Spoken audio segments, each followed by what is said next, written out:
Angela, just go to Angela first. What's the earliest, as a social worker, you've ever been called in to see a patient with lung cancer? I think it can be at the time of diagnosis.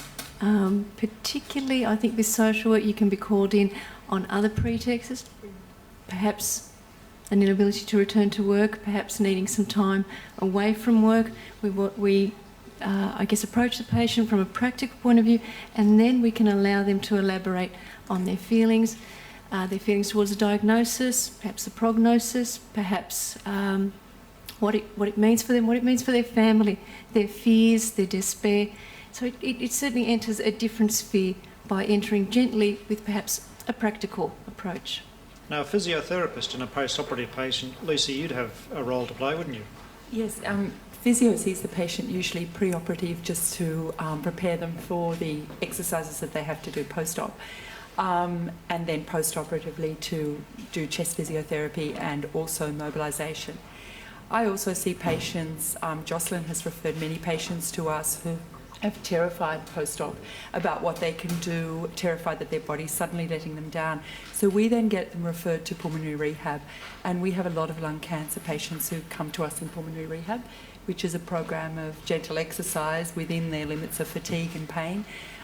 Usually 8 weeks, but it's very flexible for cancer patients. We modify it to the patient, and the results worldwide have been very good, especially from Canada, showing good improvements in function, quality of life, management of pain and dyspnea. So we spend a lot of time with dyspnea techniques as well. So that all starts in the ward, and even though it may be a different physio, the pre-op and the post-op physio would be the same, and then Jocelyn would probably, or the physio would refer them down to me in rehab. And in rehab it gives them time, they get to know the people, the support, and it also gives them time to talk about how they're feeling. So continued support that we've been talking about here as well. People are trained well, and there are certain procedures and protocols that they follow in the inpatient setting. Certainly in the rehab setting they see the same team. So there'd be a team of 2 or 3 physios working with me in rehab, and we all look after the same patients. So I think the standard and quality of care would be the same. Kahren, occupational therapist, what's the earliest you've ever been brought in? I work at Prince of Wales at the moment, and the earliest would generally be when they're having chemo. If they're having serious side effects from chemo, fatigue would be the main thing. Coming in and doing energy conservation techniques, lots of education, home assessments if it's indicated for that person at that time, but generally not in the early stages. The surgical OT might see the patient if they require equipment post-thoracic surgery. But from a general oncology point of view, I wouldn't generally get involved until they were having some kind of functional impairment, be it from fatigue or shortness of breath, or just generally becoming more unwell with their cancer. Okay. And Wendy, is there any role for a dietitian here, post-operative? Oh, I would certainly hope so. I mean, ideally it would be great to have the dietitian involved pre-operatively to see whether they've lost any significant amount of weight, to see whether their nutritional status is light, because I guess particularly with a weight loss of 10% or more, which is over 6 months, which is what we consider severe, it is clinically significant, and it has been shown to affect outcomes or reduce the risks of complications. So it would be great if we were involved preoperatively. Isn't ideally always the way. Post-operatively, I guess sometimes when patients can go through a loss of appetite, whether it's due to just the process of having the surgery, their bowel functions can change, which can alter their oral intake as well, and also they're usually needing higher protein intakes for wound healing, so we would hope that we would have a role after their surgery. In clinical psychology, I think the earliest I've seen a patient is before we had a diagnosis.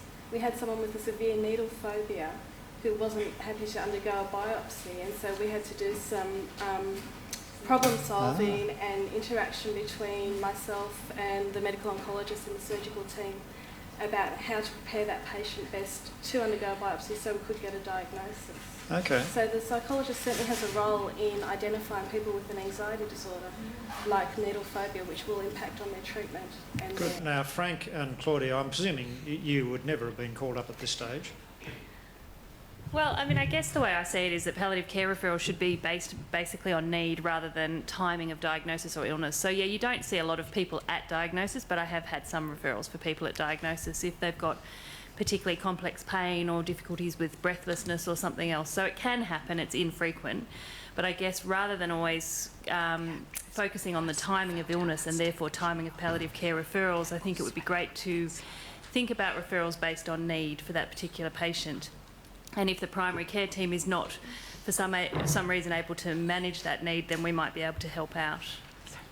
I agree with Claudia, and unfortunately I suppose one of the myths, or one of the barriers to perhaps getting palliative care involved early is the preconception that palliative care is simply terminal care and that we have to exhaust every other avenue before palliative care is put in.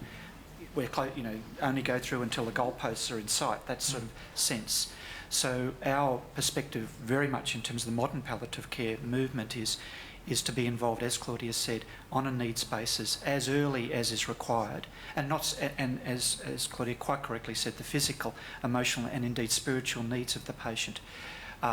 Certainly an early referral can disabuse patients and relatives as to what we're going to do, because often there can be quite a friction in the air when we sit down and we introduce ourselves as the palliative care team. We'll quickly move on to describing what we do, emphasising our role in terms of comfort, making sure that they have an understanding of that we're not having any other agenda apart from that. And then once that rapport, we're getting back again to rapport and trust, is that certainly helps us and the entire family later on when things may get a lot more complicated. Just a comment regarding palliative care, actually two comments regarding palliative care.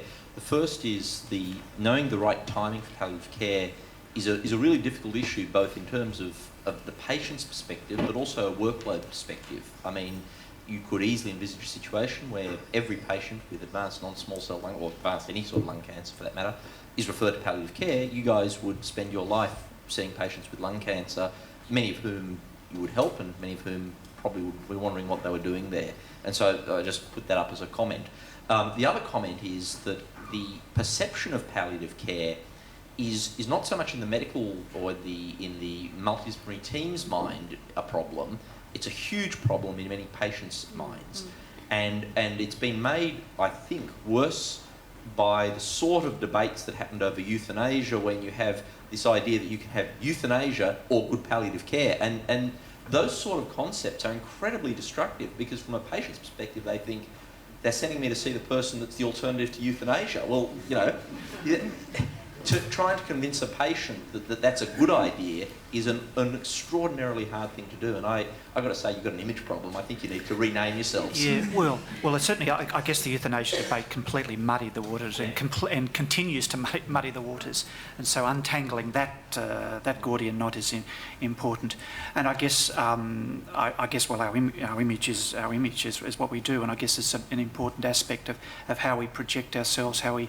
now, an important aspect, of course, is the education of undergraduate medical and nursing people, because... And it's a family. I had to sort of translate for my family, and I said, well, it's really the symptom doctors. Yes. Because that was... Yes. Yeah, because I think that was... the minute I thought, if we mention the P word, then that's terminal, and that's the problem. So that's why when I speak to fat patients and families, and I do agree with you both, that it's very important that we, and indeed the referring doctors and nurses, that they explain a little bit more rather than leaving that word hanging in the air. Because if it's hanging in the air, then all the myths crowd into their minds. So as a fundamental part of Claudia and I's work when we sit down and speak to patients is explaining what we do, disabusing them, calming them down as to what we do. Because once the understanding is there, then things flow smoothly. We get very concerned if clinicians don't refer because it was all too hard, because we couldn't say the word, we couldn't even mention, you've got an image problem. Well, we need to perhaps sort of stand back and say, okay, whatever our name or our image is, we are there, that's our role, and it's important to, I suppose, perhaps from the referring teams, say to the patients and families, this is what these people do. This is what these people do. It was just really a comment, which I'm just adding to what Frank said in response to Michael. I actually do think a lot of the time that it is a healthcare professional issue rather than patient and families issue. often a healthcare professional issue in describing what palliative care is. If a specialist needs to refer back to a radiation oncologist or another specialist, they don't sit and ask the patient how they feel about that referral. They just get on and do it.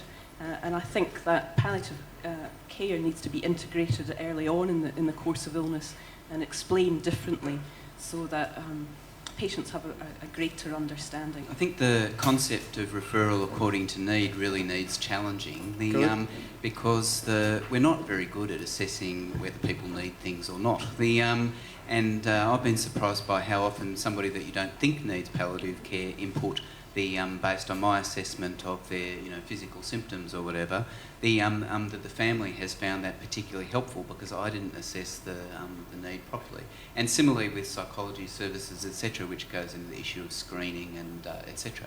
If you're going to refer on the basis of need, you need to be really sure that you've assessed those needs properly.